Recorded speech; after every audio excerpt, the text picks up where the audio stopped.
FM live, also on KGOS Sports on YouTube. So we appreciate that. Tyler Martineau is here from the Torrington Telegram. We appreciate you guys covering us. So we'll move ahead, go to the Pledge of Allegiance, and Councilman Patterson, if you'd lead us. Sure. I pledge allegiance to the flag of the United States of America and to the republic for which it stands, one nation, under God, indivisible, with liberty and justice for all. Sorry I didn't warn you. Yeah. All right, on the agenda, it's Matt, she's here. You want to go ahead? Are family members here too? No? Okay, sorry. All right, we're going to move ahead. We're going to change the agenda just a little bit. I'm going to go ahead with Mayor's informational items, and then we'll back that up with a swearing-in ceremony. So anyway, for tonight, information. We're deep into spring. The grasses as well as the weeds are jumping out of the ground. The roar of lawnmowers and trimmers, motorcycles, and so on fill our ears with sounds that have been dormant for a few months. Unfortunately, this time of the year brings the occasional thunderstorm, lightning, strong winds. Please be aware that serious weather conditions exist. Storms come up quickly and are very powerful. Have a plan in place in the event that hazardous weather approaches. Streets and Sanitation Supervisor Ed Hawley reminds us to keep ahead of the early growth of weeds and branches in the alley easements. Let's stay ahead of all the new growth at this time. He also reminds us that every Saturday through October, the baler site is open for you to get rid of your grass, your limbs, and other yard waste. They're open from 7 to 3 p.m. on Saturdays. Please refrain from putting trash in the grass dumpsters. Trash in those dumpsters makes it impossible for us to recycle it and forces us to take it to the landfill. Cameras are available at grass sites, and the City of Torrington will prosecute those who intentionally misuse the dumpsters. Also, since many garage sales take place at this time of the year, know full well that posting your signs on city utility poles is prohibited. City of Torrington is looking for seasonal help. You can apply on the city's website or at City Hall for positions that begin immediately. We have several outdoor jobs with good pay available in the parks, cemetery, maintenance, streets and sanitation, and in the water department. A reminder that pets are not allowed within the boundaries of the city sports fields during non-event times. The city dog park is available for use nearly all day, every day of the week, and is an excellent place for you to exercise your dog.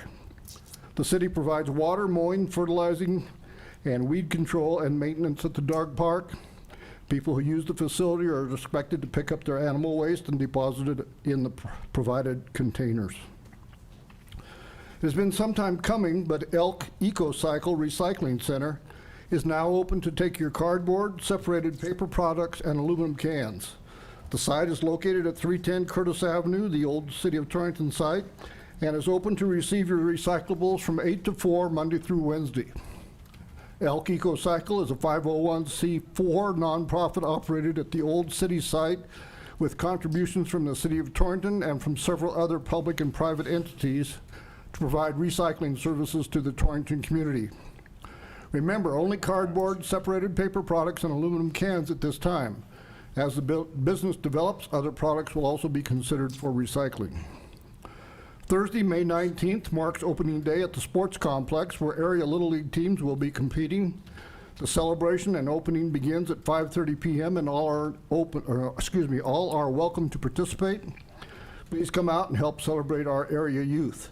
Also, we want to give a shout out to Bob Dietzler of Dietzler Construction, who donated sand for the ball fields. We appreciate that.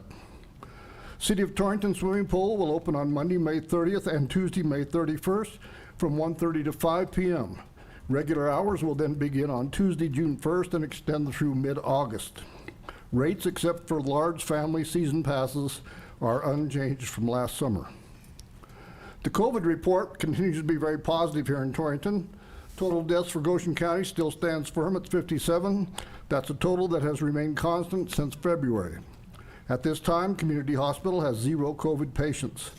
Since March of 2020, when this pandemic began, about 40,000 Wyoming citizens have been diagnosed with COVID-19. 900 of those were in positive cases here in Goshen County. There have been 199 COVID-related deaths statewide reported since February 8th. Still very good news. The City of Torrington reminds everyone to be vigilant in taking care of ourselves, our families, and our fellow workers. COVID testing results stand at less than 5% of those testing showing a positive result.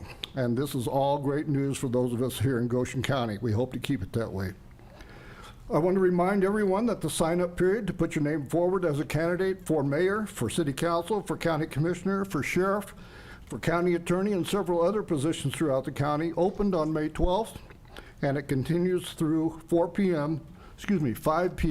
on May 27th. We've had some great weather outside. Get out there and get some exercise and experience spring. Please remember how fortunate we are to be living here where every day we can count our blessings. The sad events across the globe are a reminder that this continues to be a great place to live. Please make every effort to keep it that way. That completes the information items.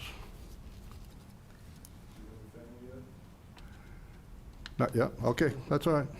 Okay. All right, that takes us to the consent agenda, which includes the minutes from the May 3rd, 2022 council meeting as published. Move to approve the consent agenda as presented. Councilman Kelly, thank you. Is there a second? I'll second. Councilwoman Steinbach, thank you. We have a motion and a second to approve the consent agenda. Is there further discussion? Hearing none, all in favor of the motion signify by saying aye. Aye. Opposed? We have approved the consent agenda. Next is to approve the agenda. The agenda is as published. I would move to approve the agenda as published. Councilman Patterson, thank you. Is there a second? Second. Councilman Kelly, thank you. We have a motion and a second to approve the agenda. Is there further discussion? Hearing none, all in favor of the motion signify by saying aye. Aye. Opposed? Okay, good enough. Okay, moving on to the action items. Item number 1 under action items is an ordinance on first reading relating to design standards. Attorney Eddington. It's an ordinance amending and reenacting Chapter 17.16 of the Torrington Municipal Code 2022 revisions relating to design standards. Thank you, Attorney Eddington. Mr. Estes, I'll turn it over to you at this point. Thank you, Mayor and Council. What you have in front of you is a 23-page ordinance for the Fema Floodplain Administration here with the City of Torrington. Over the last several years, FEMA's been redoing the floodplain maps to update them. They are finished. They gave them to us as a city, and as a city, we need to adopt an ordinance relaying to them that we are going to be in the floodplain program. Mr. Kim Johnson, the FEMA director here from Cheyenne, is here to answer your questions. It is confusing. So this used to be a 40-page ordinance, and we've cut it down some. It has been reviewed by FEMA, and they're okay with it. It was supposed to be done by June 1st, finished by June 1st, but if we do all 3 readings, it'll be the second reading in June. So if you have any questions, Mr. Johnson is driven from Cheyenne to be here. Okay, Mr. Johnson, if you could come to the podium, I'd appreciate it. Thank you for coming, by the way. Yes, sir. Well, thank you. It's a pleasure to be here before the City Council of Torrington at the invitation of Mayor Adams. And I wanted to take a few minutes here this evening. I know that you have been working with Dennis on this project and reviewing it. I wanted to give just a little bit of an overview and then give you an opportunity to ask questions. And hopefully I can clear up some of the questions by some of the overview as to why it looks the way it does, why is it as complex as it does, and some of that is rooted in history. Now, just to clarify just a couple of things, I work for Governor Gordon's Office of Homeland Security in Cheyenne. I'm a state employee. I'm the National Flood Insurance Program Coordinator for the state, so I work with the cities, towns, and counties that participate in the flood insurance program as a liaison between the community's participation and the federal government's of representatives, which is the Federal Emergency Management Agency and their regional office in Denver. Now, just a little bit about Torrington's history. Torrington has been in the National Flood Insurance Program since March of 1976, and it has been a continuous member in that. The community's participation and adopting the standards of the program allows for federally backed flood insurance to be able to be sold within the entire city, regardless of whether there's a special flood hazard area, a floodplain, or not. And it has been continuous since that time. Originally, there were a set of maps that were for the city of Torrington, which were in effect from the 70s. Now, mapping standards have tremendously changed, and the engineering techniques that are used today are light years beyond what were available in the 1970s to do. Now, the city became a member of the program in the mid-70s, and then in the mid-80s, there were some conversions. This was about in the 1986 timeframe. They continued the city's participation, but they rescinded the mapping that was available.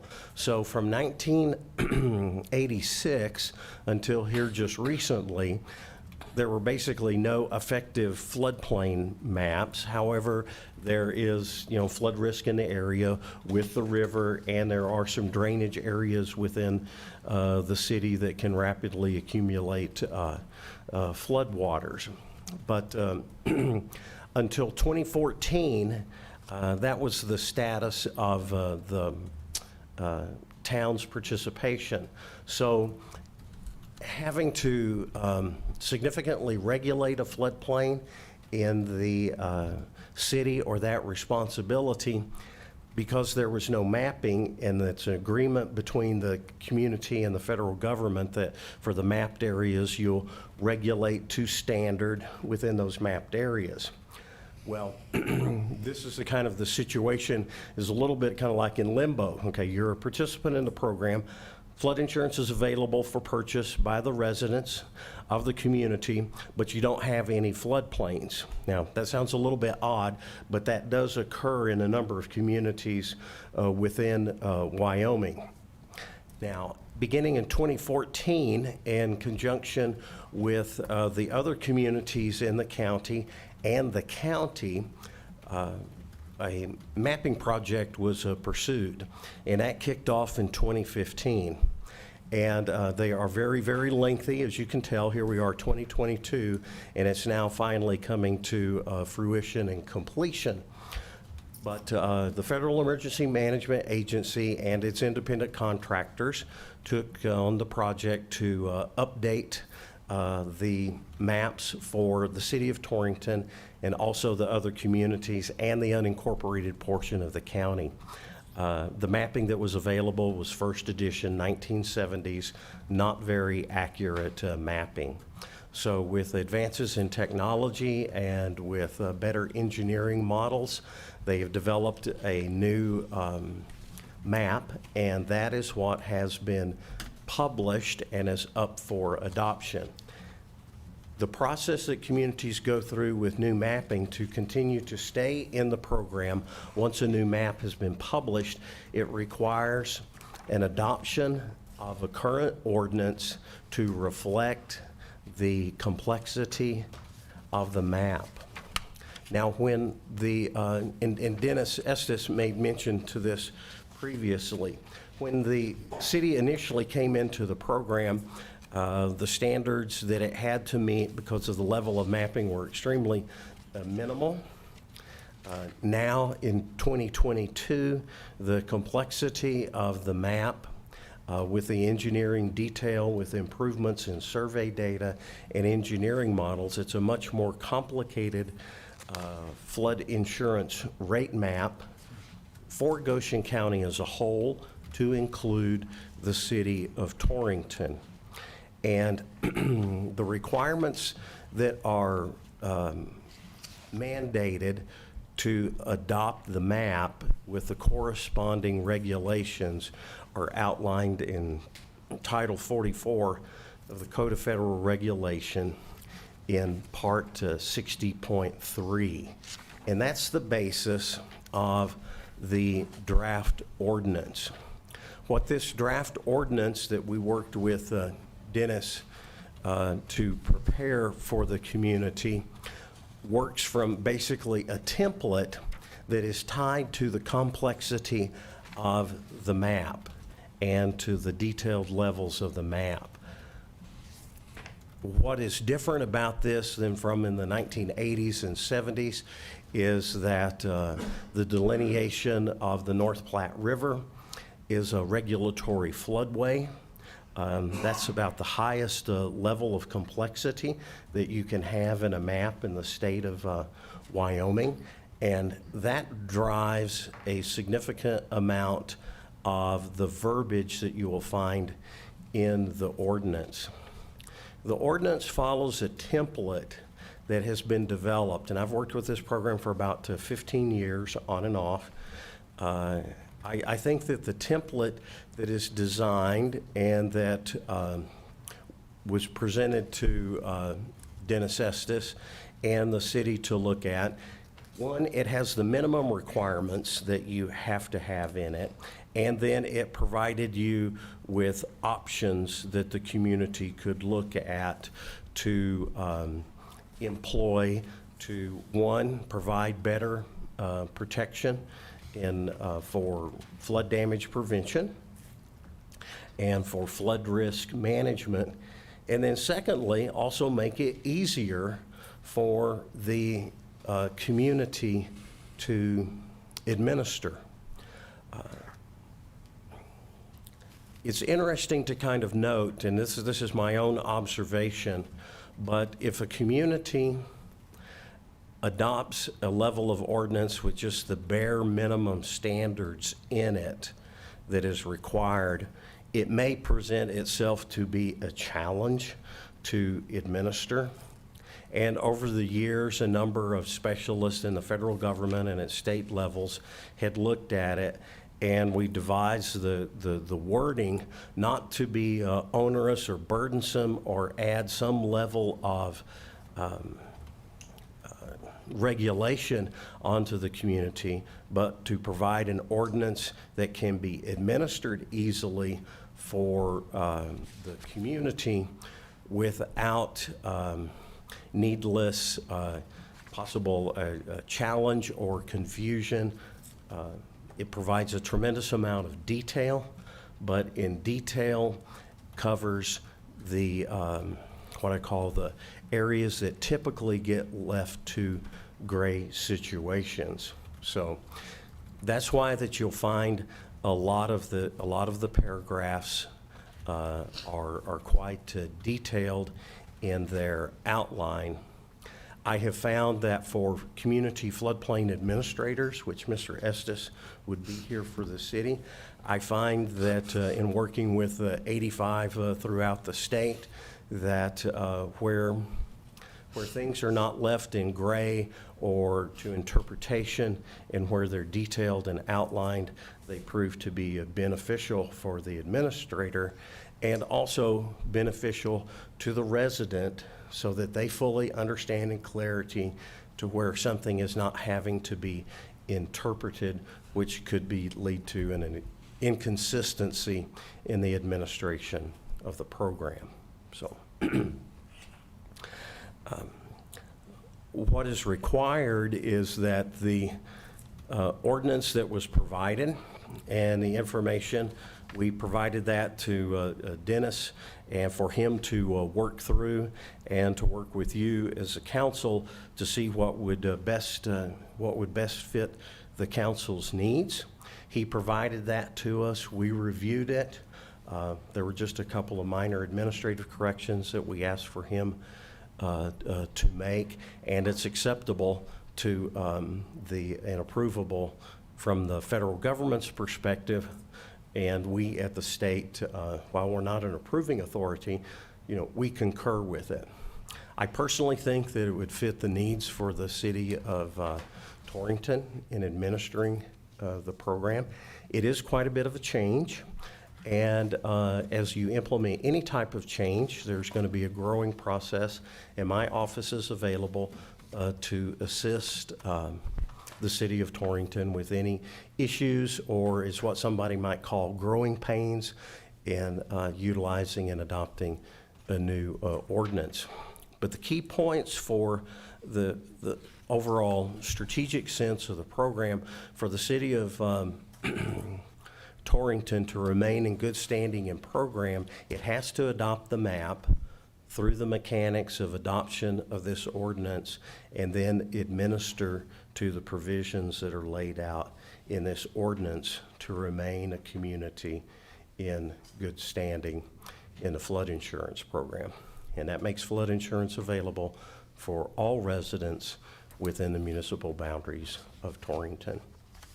I'll pause there for questions. Yes, sir. So people who build somewhere in the city in the areas designated by this map, Yes, sir. Dennis would then be able to interpret that and to advise them about the kind of insurance that they needed, or the kind of issues that they would have, or what?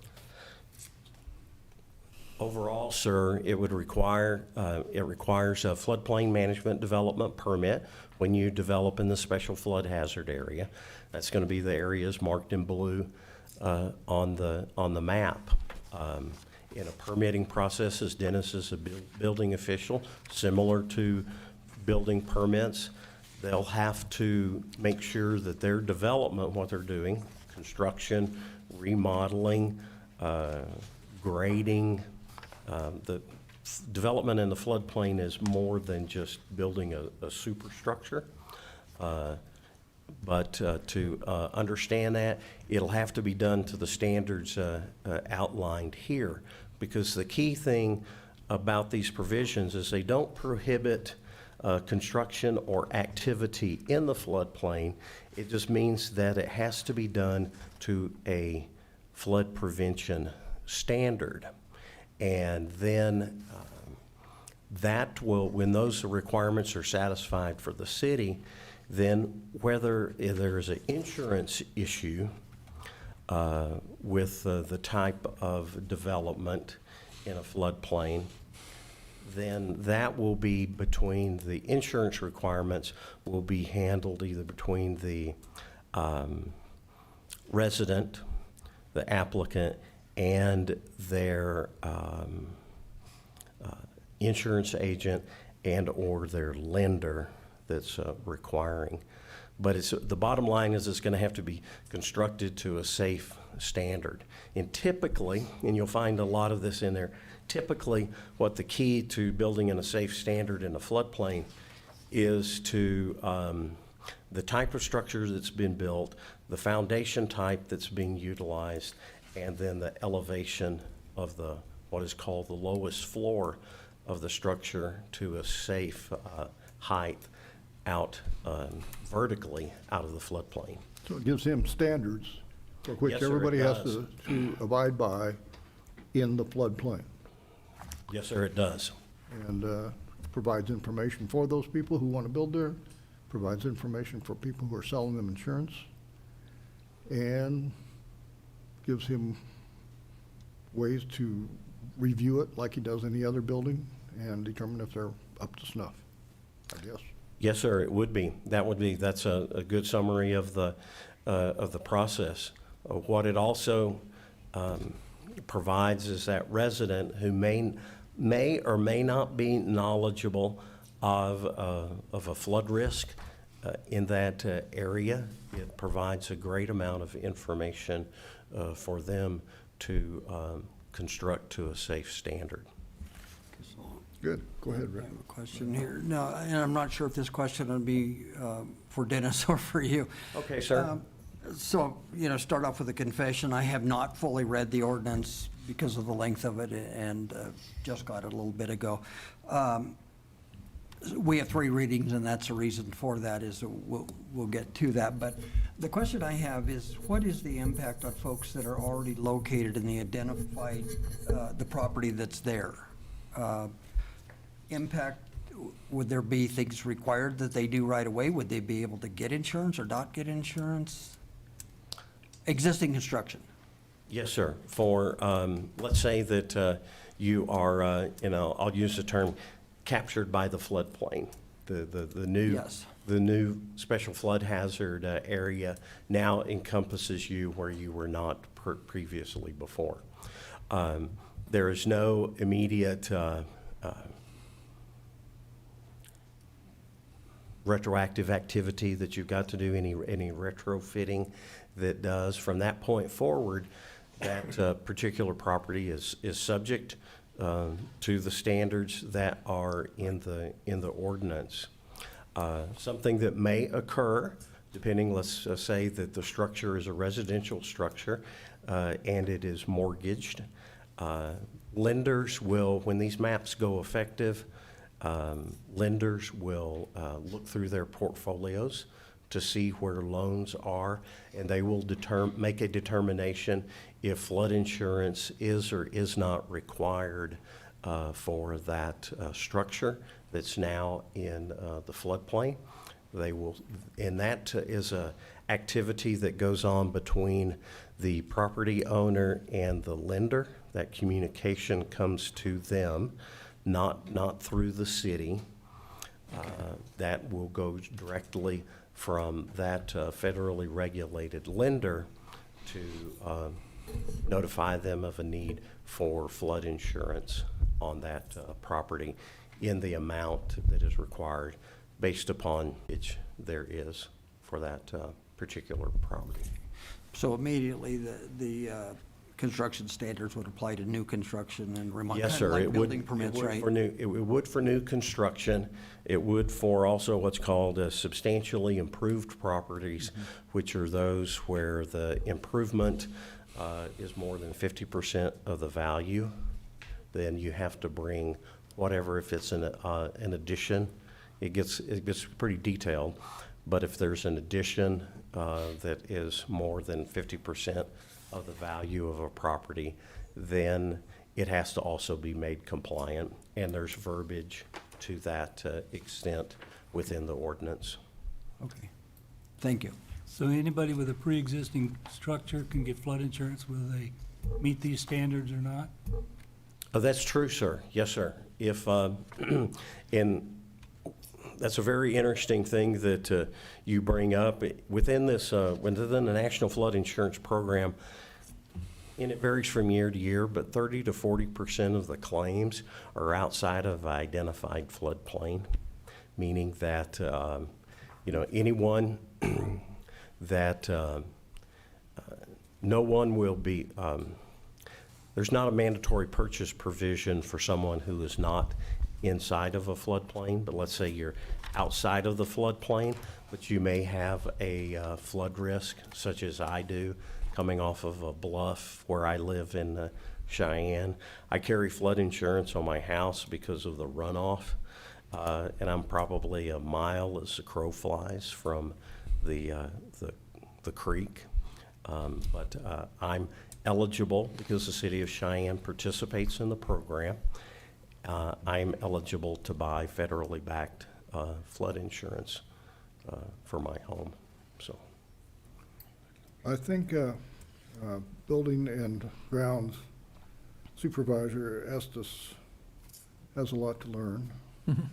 And probably you'll be communicating with Mr. Johnson off and on going forward so that we have a better understanding. Yes, sir. I think we probably have adequate information to pass this on first reading, I think. I shouldn't speak for the council, but it seems like we do. And I appreciate your presentation and information, and we'll be calling on you, I'm sure. well, thank you, sir. It's a pleasure to be here and to come before you. And I will, sir, if I could, I'll leave, if you or any of the council members have questions for me directly, you can surely contact me through Dennis. but Okay, great. Just set Thank you. my cards for the council or any member of the city staff or the community that wishes to know or answer a question, I'm available to that. Email Very and good. all sorts of types of different telephones. So, thank you, sir. I appreciate it. Thanks, Bud. Thank you. Council, I think we're ready for a motion. I would move to approve this ordinance on first reading. Thank you. Councilman Patterson, is there a second? Second. Councilman Kelly, thank you. We have a motion and a second to approve the ordinance on first reading. Is there further discussion? Hearing none, all in favor of the motion signify by saying aye. Aye. Opposed? It's interesting, Councilwoman Kelly and myself are both affected by what's going to happen with this ordinance, right, Mr. Estes? Yes, sir. Just don't build onto your house or want to put a garage on. Be I'm careful. kidding. We can get through it. Okay. Okay, we're going to deviate from the agenda just a bit. We skipped an item earlier on, and I'm going to call on Chief Johnson to take us forward. Thank you, Mayor and Council. Appreciate your flexibility. Ms. Andrea, would you mind coming up and joining me? We wanted to take a moment to Fine. welcome our newest police officer, Ms. Andrea Sipple. She started with us last Monday. She has 5 years of experience as a police officer in Wheatland, Wyoming, and also 6 years serving our country in the Army National Guard. The last week and change, she's been going like gangbusters in our mini academy, getting up to speed on everything that we do, and we're excited for her to start FTO here shortly. And ultimately, within the next few months, we hope that she'll be out serving our community independently. Every time we have a new officer join us, we try to make a little bit of a production out of swearing them in, because it's a big deal. Yep. And it's a significant oath of service to our community, and promising a lot of things that really matter. And we think that is pretty important, so we're excited to do that tonight with Andrea.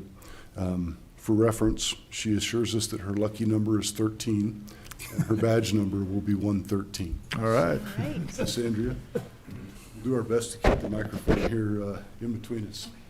If you'd raise your right hand for me. I guess I probably shouldn't block the words if I'm going to read them.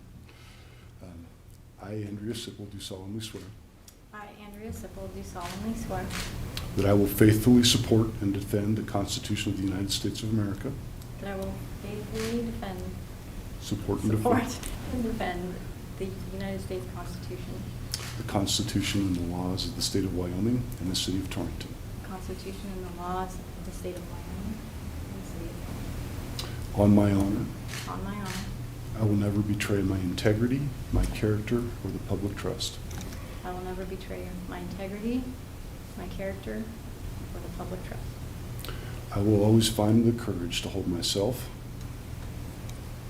Go ahead.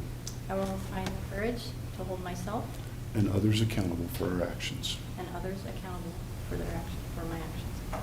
I will maintain the highest ethical standards in my personal and professional life. I will maintain the highest Ethical standards, ethical standards personal and professional life. in my personal and professional life. I will uphold the values of the community of Torrington and those of the Torrington Police Department. I will uphold the values Of the community of of the Torrington community of Torrington and those of the Torrington Police Department. and those of the Torrington Police Department. So help me God. So help me God. Congratulations.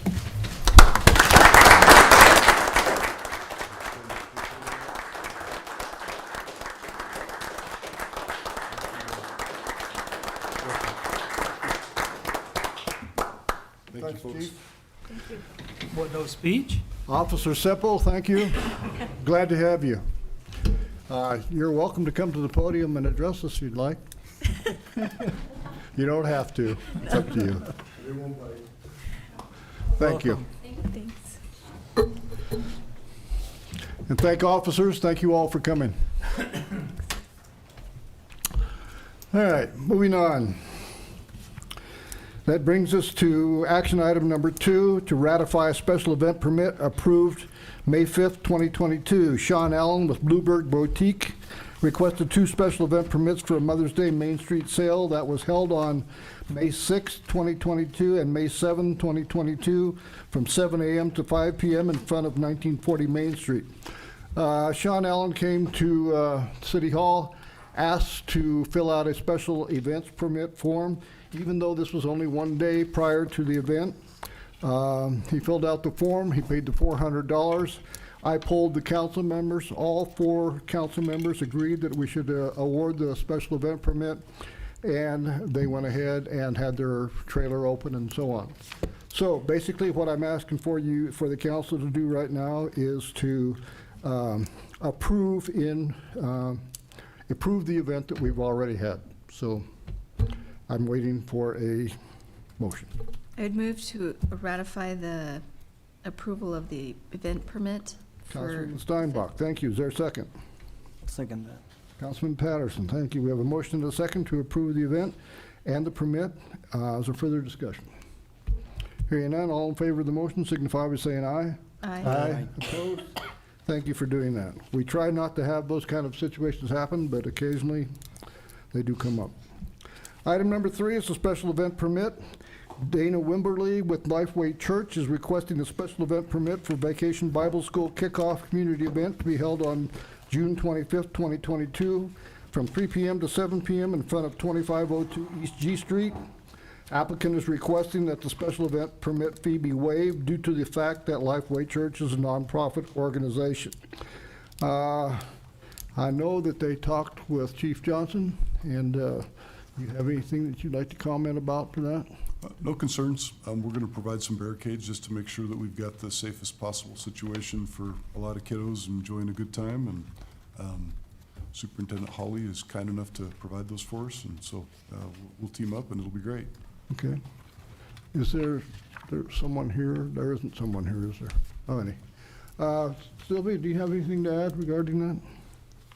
Okay. I think what they're doing is they're paying the fee to have the pool open, and it's open to every kid, anybody in the community that wants to go for free. They're going to provide, they're going to have some tents out there and probably some treats or something for the kids. I'm not sure exactly what. But anyway, it sounds like a good event, and it's available to anybody, and it's free, so can't beat that. Okay? Council, do you have any questions or any concerns? Okay, then I would entertain a motion. I would move to approve the special permit Councilman Kelly, thank you. Is there a second? with the fee waiver. Okay, so you, okay, got it. So we're making a motion to approve the permit and waiving the fee. Is there a second? I'll second that. Councilman Patterson, thank you. We have a motion and a second to approve the special event permit and waive the fee. Is there further discussion? Hearing none, all in favor of the motion signify by saying aye. Aye. Opposed? We have approved that permit. Item number 4, special event permits. Braden Connor and Mariah Brist with Goshen County Economic Development are requesting special event permits for a series of Music on Main Street concert events to be held June 15th, June 29th, July 13th, and July 27th from 2 p.m. to 9 p.m. in the public parking lot located at 119 East 21st Avenue. And I know we have the head of our Economic Development Corporation here, Braden Connor. Braden, would you like to come up?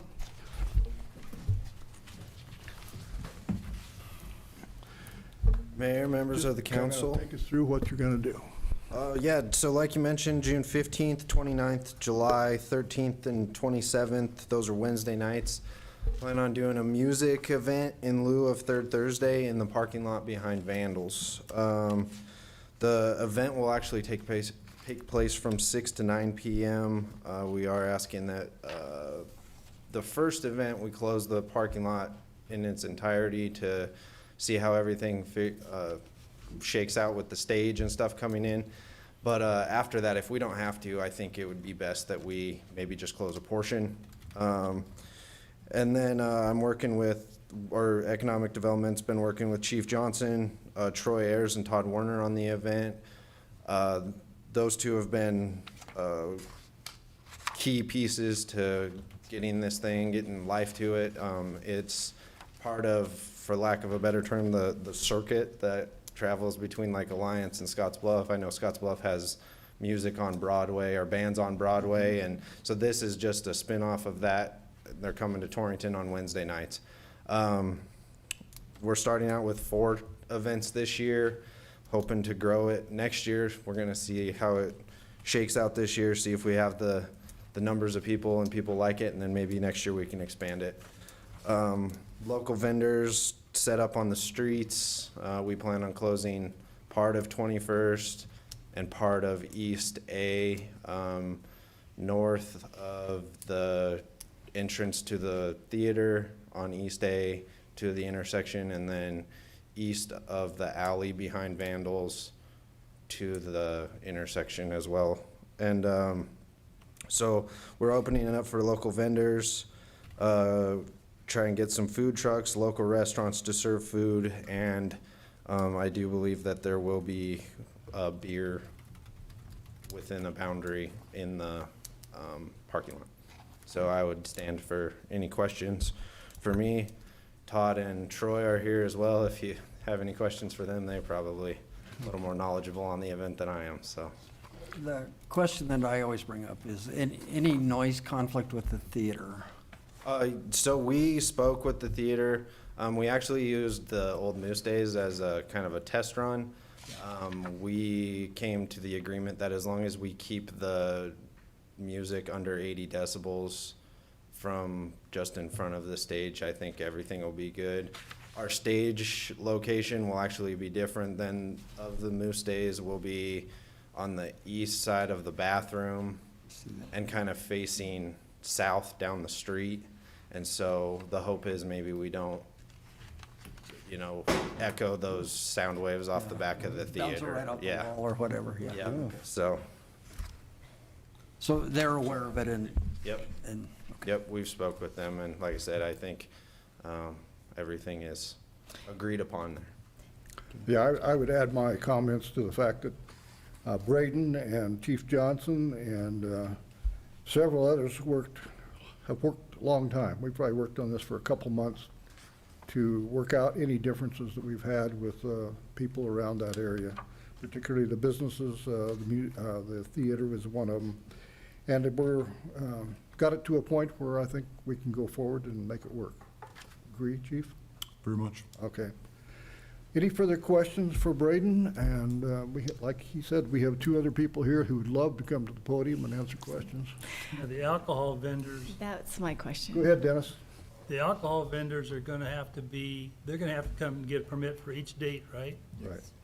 Yes, so I believe if possible, I don't know if this is possible or not, but coming the first council meeting in June and maybe trying to do like a blanket, we'll figure out which ones are for which dates and get the catering permits covered for the summer. Then it's done. We don't have to talk about it every council meeting moving forward through the end of July. And as I understand it, it'll be different vendors for each one of the four. Correct. Now, you're not asking for the special permit fees to be waived, are you? I'm not. We're happy to pay those for the four events. The alcohol vendor $500. Yeah, no, we're not asking for that. And again, those fees that we charge for special event permits are because it requires City of Torrington personnel to do things. We have Ed Hawley here, who's always been really good about bringing us the barriers and putting them up and all that stuff. And the police department always has to be involved, and so it takes a lot. Happy to support it. Yep, great. Any other questions? Thank you. Yep, thanks, Braden. I would move to approve this special event permit. Councilwoman Steinbach, thank you. Is there a second? Second. Councilman Kelly, thank you. We have a motion and a second to approve the special event permits for Music on Main summer concert events to be held on 3 times during the summer at the parking lot 119 East 21st.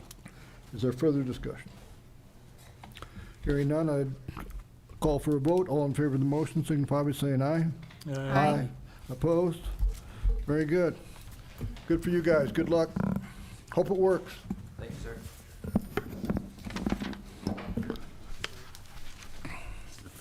Sorry you guys didn't get to speak. Next time. All right, item number 5, agreement for transfer of entitlements to Yellowstone Regional Airport. Staff recommends approval of the agreement for transfer of entitlements between the Federal Aviation Administration and the City of Torrington. Director of Public Works Harkins, you want to explain? Yeah, thank you, Mayor and Council. The FAA does a good job of moving money around to those airports who fall short of funding for certain projects that they are currently trying to achieve. This instance, it's the Yellowstone Airport, which is near Cody, Wyoming. Just like we did last year with the Jackson Hole Airport, you transferred $398,981 to that airport, which they have repaid. Cody will do similarly with the $591,902 that's being requested this year. They will repay that in fiscal year '23. It's actually a pretty good program that they administer to move that money around to wherever it's needed. It is. It is a very good program. Good for the airports. Okay? You ready for a motion? Sure. Okay, I would move to approve the agreement for transfer of entitlements to Yellowstone Regional Airport. Thank you. Councilman Patterson, is there a second? I'll second. Councilman Steinbach, thank you. We have a motion and a second. Further discussion? Hearing none, all in favor of the motion signify by saying aye. Aye. Opposed? We have approved the transfer. Item number 6, mayor's appointment. One of the committees that I appoint members to is the airport board. And we recently had a resignation. Deb Yike, who was on the airport board for a number of years, has resigned, which makes it necessary for us to appoint somebody else. At the airport board meeting a week and a half ago or something like that, May 10th. May 10th, the board recommended John Otten to be a member of the airport board, and I concur that he would be a good choice. And so what I'm looking for here is for the council to approve my appointment of John Otten to the airport board. Is this gentleman local, or, Pardon? this gentleman local, or? He is the current owner of Ag Flyers. He bought that from Dean McLean. Oh, okay. So yeah, he's local. He is now anyway, huh? Very well grounded. He's been working for Dean for a number of years. Yeah. His wife works at the treasurer's office. She's deputy treasurer, or assessor, excuse me, deputy assessor. They've been around a while. Okay. I'd make a motion to approve your appointment. Thank you, Councilman Kelly. Is there a second? I'll second. Councilman Steinbach, thank you. We have a motion and a second to approve the appointment of John Otten to the airport board. Further discussion? Hearing none, all in favor of the motion signify by saying aye. Aye. Opposed? Very good. We have approved the appointment. Item number 7, ordinance on first reading, 2023 fiscal year budget. Attorney Eddington. An ordinance providing for the appropriation of money by the city of Torrington, Wyoming to meet its general fund requirements and obligations, to meet its enterprise fund requirements and obligations for the 2023 fiscal year commencing July 1, 2022, and fixing the sum to be raised by taxation. Thank you, Attorney Eddington. We'll turn it over now to Clerk Treasurer Stricker. Thank you, Mayor and Council. I did hand out the full budget as of the first reading taking place tonight. If you have any questions, please let me know. So we have several things left to do before we finalize the budget. This is a pretty rough draft. We've had 3 meetings, 3 work sessions discussing the budget so far, and we'll probably have a couple more before we finalize the budget. But we have wage information to finalize, health insurance, property and casualty insurance renewal, liability insurance renewal. We have a proposal from Goshen County IT for IT expenses. And I'll have some final adjustments for the administration fee calculation and cash carryover. Our next work session will be May 26th at 3 p.m. in the Conestoga Room, and we will be discussing the majority of these topics at that time, so it's a very important meeting. If you guys have any questions or comments, I'd be glad to answer those at this time. And second reading is then June 6th or? Right. June 6th. And third reading would then be June 20th, at which time we would adopt the budget. That is correct. Says the 7th and the 21st.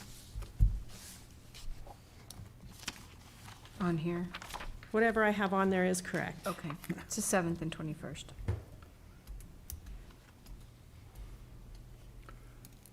Where do we sit at this point on first reading as compared to other years?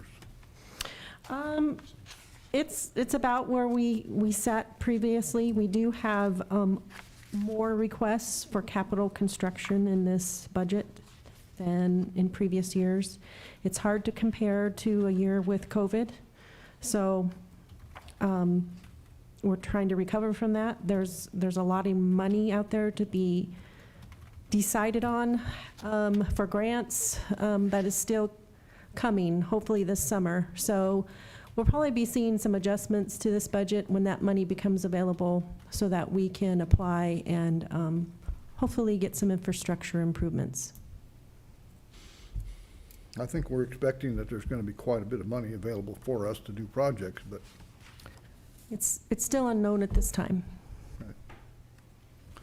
okay. Makes it hard to budget. Okay. Council, do you have questions?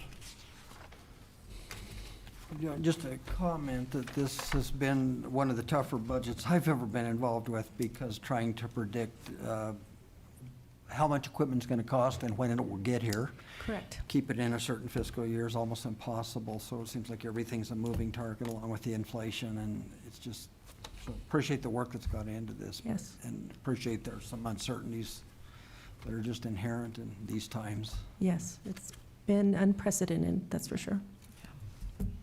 Thanks, Councilman Patterson. Any other comments? If not, I'd entertain a motion to approve the ordinance on first reading. I would move to approve the ordinance for the budget on the first reading. Councilman Steinbach, thank you. We have a motion to approve on first reading. Is there a second? I'll second that. Councilman Patterson, thank you. We have a motion and a second to approve the ordinance for the 2023 fiscal year budget. Further discussion? Hearing none, all in favor of the motion signify by saying aye. Aye. Opposed? Aye. So we are 3-1 with one absence. Okay, thank you. We have approved a motion on first reading. Item number 8, approval of the bills from May 4th to May 17th, 2022. Clerk Treasurer's Director, excuse me. Thank you, Mayor and Council. Attached to your agenda were a list of bills for you to consider tonight, and I also handed out an additional list. I'd be glad to answer any questions you may have.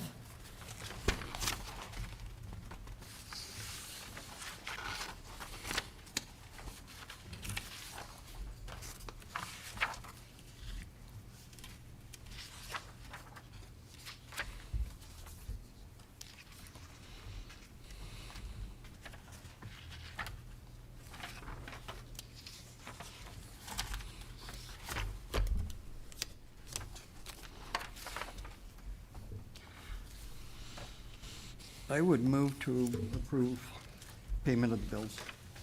Thank you, Councilman Patterson. Is there a second? Second.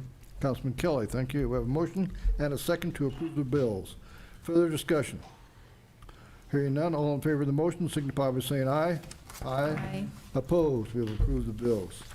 Item number 9 is public comment. At this time, we make it available to anybody here to speak to the council, ask questions, tell us what you think, whatever. Pretty open time for anybody that wants to speak. Lancer, sometimes we can allow you at this time. Do you have anything you want to say? Okay. Anyone else? Okay. Good enough. I don't see anybody jumping up, so we'll move on. All that's left is to entertain a motion to adjourn. I would move to adjourn the meeting. Councilman Steinbach, thank you. Is there a second? I'll second that. Councilman Patterson, thank you. We have a motion and a second to adjourn. Further discussion? Hearing none, all in favor of the motion signify by saying aye. Aye. Opposed? Thank you, we are adjourned.